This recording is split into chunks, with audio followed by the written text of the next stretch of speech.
Touring Out Show. Rainbow Rising. Tell me about that period. Well, Rainbow Rising, once again, was an album that luckily the band had played together, because the original band, my guys, were all gone. So we had a chance now to know each other through, via touring, which we did. And then it came time to write that album. So writing that album was, somewhat the same process as we did the first time, but not all of it. In writing the album, the very first Rainbow album, just called Ritchie Blackmore's Rainbow, Ritchie and I kind of did most of that together at different places in L.A. and in England and other places, and did it really together that way. We started Rainbow Rising with more of a band attitude, a band effort, where the band was there to play all the time, and it worked. But I found it a lot more difficult than to do it the old way we did it, which was, what do you got, Ritchie? What do you got, Ronnie? Well, let's try putting this together. Wow, you don't have those other minds on it. And it certainly worked for me the first time. But it worked the second time, too, although there was not really that much more interplay going on. Jimmy didn't write anything. Cozy got some writing credits, certainly because he deserved them, because he'd been there the whole time. But as far as, being the writer on it, it was all done by the vocalist and the guitar player, which has always been kind of my way of doing things anyway, from Ritchie and I to myself and Rock Feinstein from Elf, and with Viv Campbell, and et cetera, and certainly with Tony. That's always been the way that I preferred it. But that's why it was a lot different. And we did the album in the same place we did the first one. We went to Munich and did the album there again, which is Ritchie's favorite place, and it was cool because I love Munich, and we knew so many people there and still do. So it was great with Martin again, in a great studio called Musicland, which is no longer there, owned by Giorgio Moroder. Giorgio Moroder owned the studio when we were doing it at the time. He had another studio where he was doing somebody will never make it, Donna Summers. Yeah. And a few other people. He's the disco king. He was good at it. But let me tell you, he was good. And I love Donna. She's great. But he was doing all that at the time, and making another career for himself as obviously as a writer and a film writer, a musical writer. So we did it there, and it was fun to do. Once again, it was a fun album to do. It was another one of our journeys that was leading Rainbow to its inevitable fall over the cliff. Well, and then the next album. We take the next step, which is Long Live Rock and Roll. And I'll just tell you, Kill the King, what a great driving song. You put that thing on and just... It is. Yeah. It is. So tell me about Long Live Rock and Roll. Well, Long Live Rock and Roll, we did at a studio called the Chateau. Chateau was famous before us for an album called Honky Chateau, which was... Honky Chateau was Elton John.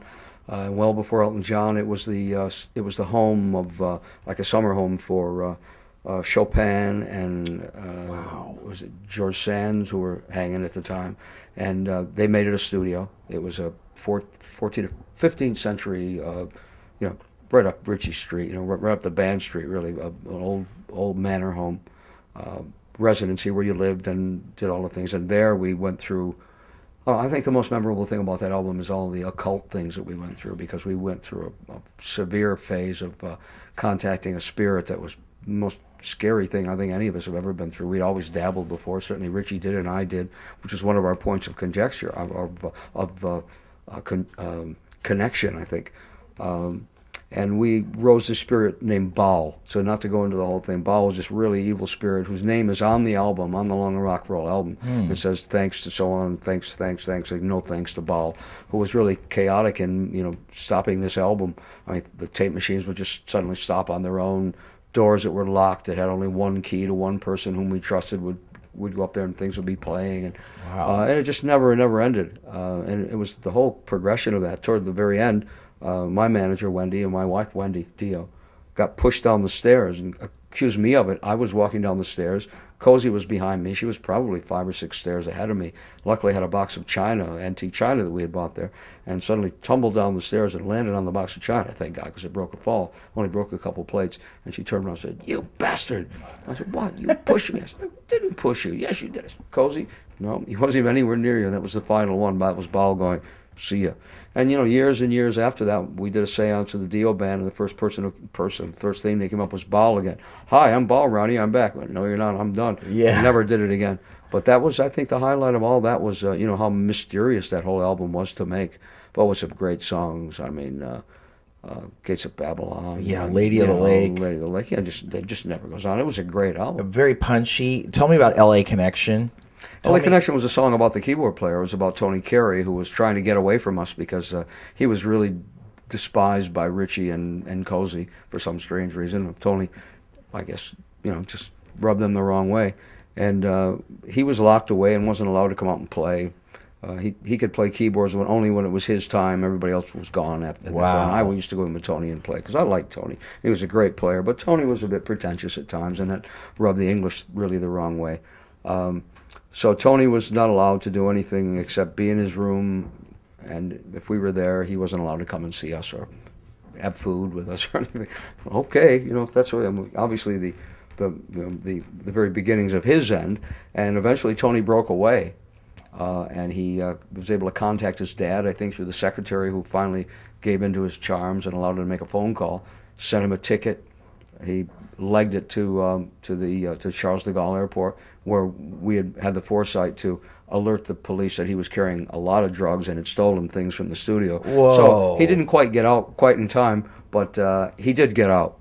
And LA Connection was all about Tony trying to get away from that locale. His LA Connection was, the secretary and then his dad, and off he went. That's great. So our opening lines, "Carry home my broken bones." Yeah, and lay me they down were to too. rest. Right. Yeah. Mm-hmm. Now, Bob Daisley. Mm-hmm. Tell me now, did he actually play on Long Live Rock and Roll? He did. He played not on all the tracks, and so a couple of the tracks Richie played. Oh. Richie wanted to play, and there was a time when our bass player, who was Mark Clark, who left between Bob and Richie playing. After Mark was gone, we didn't want to stop. We needed a bass player, and Richie played, and he wanted to anyway. All guitar players fancy themselves bass players anyway, and all bass players probably fancy themselves guitar players. So he played on, I think he played on Along the Rock and Roll. I think Richie played on 4 of the tracks on the album, and Bob played on the rest, yeah. And actually, there's a live DVD that was released last year from the Long Live Rock and Roll tour, and Bob is playing bass there. Right. What was it like touring with Bob, and what do you think of him as a bass player? I thought Bob was really good. Bob was very, a lot more poppy player for me than Jimmy. Jimmy just laid it down. It was like, no matter what Jimmy was going through, he'd just been hit by an iceberg. It didn't really matter because he wasn't going to go down like the Titanic. He'd still be playing as he's drowning, no problem. Bob was a little bit more concerned about, women and his look, and and he played well. Bob played. He was just a very different kind of player than Jimmy. Jimmy was always my preference because Jimmy just laid it down, as to proven by the fact that Jimmy became my bass player in Dio again because I loved the way he played. But Bob was good. And he looked great in the band. He played well in the band. I never had a problem with Bob at all. No, I like Bob a lot. He's a great person, too. Not to get off on this, but since we're talking about Bob right now, you're aware of what happened with the first 2 Ozzy Osbourne records, correct? Yes. That how do you feel about that, coming from a classical standpoint? Well, I think that anybody who's screwed out of what they've written is, has been just that, screwed out of what they've written. I think that's just absolutely a sin. But, I don't hear it from Ozzy's side or from Sharon's side. I mean, I know that Bob and Lee, I think, both felt that they were screwed royally. I haven't seen the results, so, rather than me, like, going, yeah, bastard Ozzy and that little thing, Sharon, I'm not going to, why should I take shots at them when I don't know what the truth was?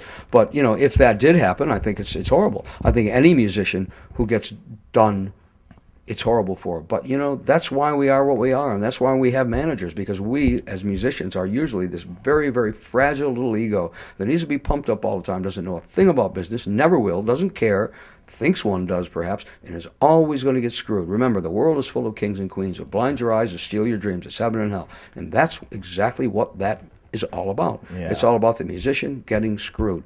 It applies to other businesses and other careers too, but I'm talking about my own career. And the world is full of kings and queens, and they're going to screw you right up the butt if they can. So as far as that goes, if that happened, of course I feel terrible for Bob, and Bob has told me that is what happened. I'm not calling him a liar, but I haven't seen the other side. My view is not really as much as the financial view. It's more of a artistic view, because Oh, sure, of it's course. almost like Led Zeppelin, like somebody taking Led Zeppelin physical graffiti and going, you know what, we're going to just take Jimmy Page's guitars off this and re-record it with some session musician. It's almost sacrilegious to me as a music lover.